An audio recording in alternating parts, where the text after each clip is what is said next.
뉴스 속 시그널을 찾아 짚어봅니다. 강지영의 시그널 시작합니다. 오늘의 시그널, 이틀에 한 번 골. 북한이 오늘 오전 동해상으로 북한이 사흘 만에 또 동해상으로 북한이 어젯밤 동해상으로 북한이 또 탄도미사일 2발을 쐈습니다. 그리고 오늘 오전 7시 23분쯤 북한이 자강도 무평리에서 동쪽으로 탄도미사일 한 발을 발사했습니다. 합동참모본부에 따르면 오늘 오전 발사된 미사일은 약 마하 17의 속도로 일본 상공을 통과해 약 4,500km를 비행한 중거리 탄도미사일로 밝혀지고 있습니다. 중거리 탄도미사일이 일본 상공을 통과한 건 5년 만의 일이라 한때 홋카이도와 아오모리 지역에 피난 지시까지 내려진 바 있습니다. 북한의 미사일 도발 최근에 부쩍 잦았습니다. 9월 25일, 28일, 29일 국군의 날이었던 지난 1일에 이어서 오늘까지 최근 열흘 동안 5발의 탄도미사일을 발사했는데요. 지난 5월 윤석열 정부가 들어선 뒤 벌써 9번째 미사일 발사였습니다. 탄도미사일이란 발사 초기에는 로켓의 추진력으로 비행하다가 자유낙하하는 미사일을 말하는데요. 사정 거리에 따라서 이렇게 구분할 수 있습니다. 이번에 북한이 발사한 미사일은 4,000km를 날아갔기 때문에 중거리 탄도미사일 IRBM으로 추정되고 있습니다. 최근 북한이 발사했던 미사일들은 대개 동해상에 떨어졌던 단거리 탄도미사일 SRBM이었는데요. 오늘은 일본을 넘어설 정도의 사거리로 도발 수위를 더 끌어올렸다고 볼 수 있습니다. 갈수록 높아지는 북한의 도발 수위에 윤석열 대통령 오늘 이런 도발이 한미일 안보 협력을 강화시킬 뿐이라고 말했습니다. 제가 10월 1일 국군의 날에서도 밝혔습니다마는 이런 무모한 핵 도발은 우리 군을 비롯한 동맹국가 국제사회에 결연한 대응에 직면할 것입니다. 앞서 말씀드린 것처럼 이번 미사일은 사거리가 늘어난 중거리 미사일로 한반도를 지나 일본 상공을 통과했기 때문에 일본 정부도 강하게 비판하고 있습니다. 북한의 탄도미사일 발사는 유엔 안전보장이사회 대북제재 결의 위반이며 특히 일본 열도 통과는 일본 주민의 안전을 위협하는 행위다. 마스노 관방장관도 유엔 안보리 결의 위반이라며 일본 주민의 안전을 위협하는 행위를 규탄했고요. 기시다 후미오 총리도 북한 미사일 발사를 폭거라며 강하게 비난하고 있습니다.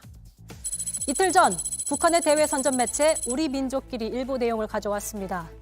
북한은 한미연합훈련과 한미일 대잠훈련에 강하게 반발하면서 미사일을 발사한 것으로 보여지고 있는데요.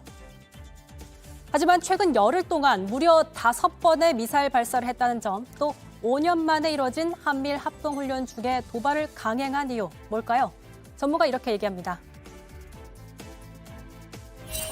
이 중거리 미사일을 쏜 것은 결국 한국만이 아니라 일본과 미국도 우리가 타격할 수 있는 능력을 가지고 있다. 자기들의 뜻을 따르지 않으면 좌시하지 않겠다라는 그런 의지를 보여주는 그런 조치가 아닐까. 실험은 이미 이제 준비가 끝났고 정치적 효과를 극대화할 수 있는 그 시점을 지금 숨고르고 있다고 봐요.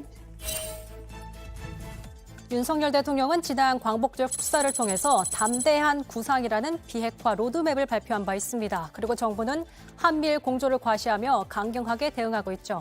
이에 대해 북한은 가만히 있지 않겠다 경고의 시그널을 보내고 있는 겁니다. 그리고 또 하나의 시그널은 이번 미사일 발사가 7차 핵실험을 강행하기 위한 신호탄이라는 겁니다. 핵실험을 앞두고 다양한 미사일의 성능을 테스트하고 있다는 관측인데요. 국정원도 곧 핵실험을 재개할 거라고 보고 있습니다. 국정원에서는 10월 16일 중국 공산당 제20차 당대회 이후 12월 7일 미국 중간선거 사이에서 만약 북한이 핵실험을 한다면 그 사이에 핵실험을 할 가능성이 높다. 좀 이렇게 예측하고 있는 상황입니다.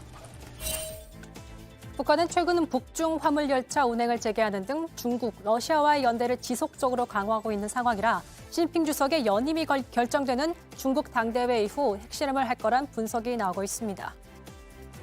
반면 현지 시간 어제 저녁 백악관은 북한을 규탄하는 성명을 내긴 했지만 미국의 관심은 분산되어 있습니다.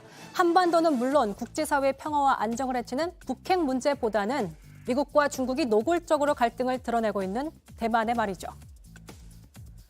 꼬여버린 외교 관계와 안보 상황 속에서 북한의 도발은 점점 거세지고 있습니다. 나라를 지키는 데는 좌우가 없습니다.